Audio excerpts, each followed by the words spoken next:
Using the function fx equals to x power 1 over x, when x is greater than to 0, determine the which function is bigger.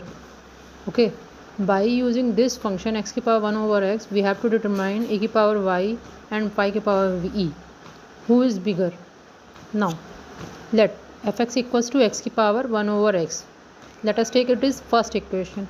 Now taking log of both sides, log of f is equals to 1 over x, log of x, right? Now, after differentiating it, this becomes 1 over fx and f dash of x.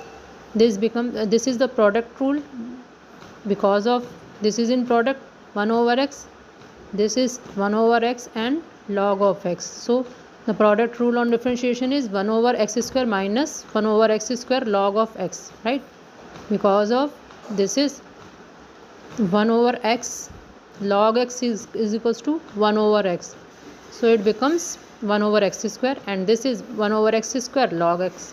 Okay, now f dash x, fx, what is the value of fx? X power 1 over x, taking the value of this, and this becomes x power 1 over x, and outside 1 x square, this become 1 minus log ex, right? So taking this is second equation. As we know that x is greater than to e, because the value of e is in between 2 to 3, right? And the x is 2, 3, 4, 5 and so on, which every values we have take this. Okay, so x is always greater than to e. Then if x is always greater than to e, taking log of this, log of ex is greater than to log of e of e. This value becomes 1. So taking log ex minus 1, which is greater than to 0, right?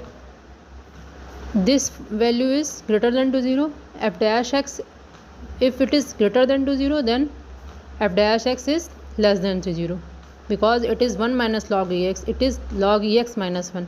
So this becomes f dash x is less than to 0 by 2. This implies that fx is decreasing for x is greater than to e.